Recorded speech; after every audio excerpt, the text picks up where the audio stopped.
Hello বন্ধুরা, কেমন আছো? আশা করি সকলেই ভালো আছো। তোমাদের জন্য আজকে আমি এঁচোড়ের রেসিপি শেয়ার করব। এঁচোড়টাকে সেদ্ধ করে নিয়েছিলাম, এবার দিয়ে দেবো এর মধ্যে নুন, হলুদ দিয়ে ভালো করে মাখিয়ে নেব। একইভাবে পরিমাণ মতো হলুদ, নুন আলুর মধ্যে দিয়ে দেবো, দিয়ে মাখিয়ে নেব। চিংড়ি মাছের মধ্যেও দিয়ে নেব।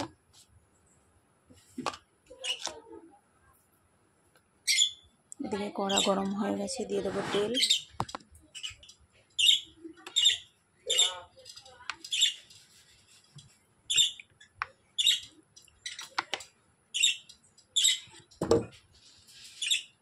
একটা একটা করে আলুগুলো দিয়ে দেবো। সব আলুগুলোকে একটু একটু করে ভেজে নেব।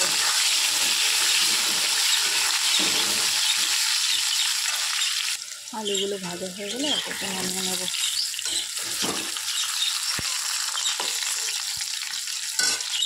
দিয়ে দেব চিংড়ি মাছ।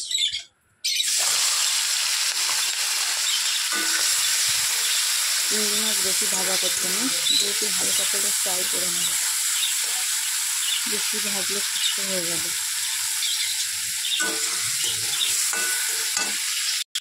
চিংড়ি মাছটা ভেজে তুলে নিয়ে তার মধ্যে দিয়ে দিলাম তেল একটু বেশি করে।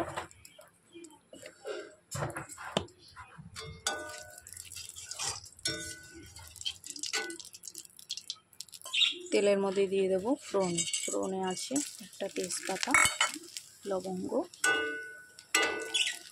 আর দারচিনি, গোটা জিরে। অন্যদিকে আমি মশলা পেস্ট করে নিয়েছিলাম। মশলার মধ্যে আছে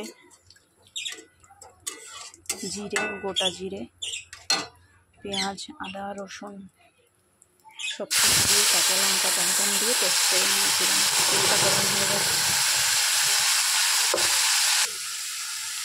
পুরো মশলাটাকে তেলের মধ্যে দিয়ে দিলাম। মশলাটা মোটামুটি ফুটে গেছে, এর মধ্যে দিয়ে দেবো হলুদ,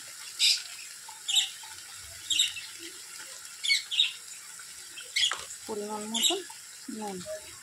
নুনটাকে যার যার বুঝে দিতে হবে, কম বেশি না হয়ে যায়। মশলাটা দিয়ে মোটামুটি তেল ছেড়ে দিয়েছে। মশলাটা ভাজা ভাজা হয়ে গেছে। ওপর থেকে তেল ছেড়ে দিলেই বুঝতে হবে ভাজা হয়ে গেছে। দিয়ে দেবো এঁচোড়।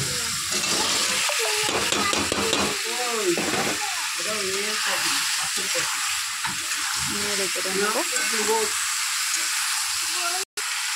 10 মিনিট রান্না করে নেওয়ার পরে এরকম হয়ে গেছে। এখন আমাকে আলুগুলোকে অ্যাড করে নিতে হবে। ভেজে রাখা আলুগুলোকে অ্যাড করে নিয়েছি। একসঙ্গে মিশিয়ে একটু ভেজে নেব। খানিকটা টাইম নিয়ে ভেজে নেওয়া হয়ে গেছে আলুটাকে।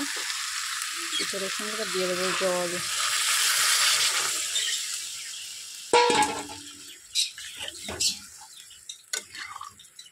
আমি যেহেতু বেশি ঝোল করবো না, মাখা মাখা করবো, তাই অল্প করে জল দিয়ে দিলাম।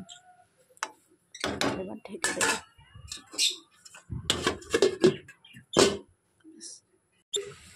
ফিরে আসছি খানিকক্ষণ পরে।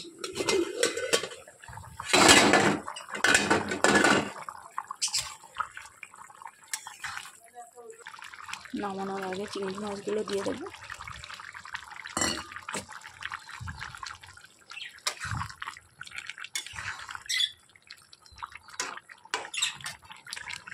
এবার দিয়ে দেবো গরম মশলা।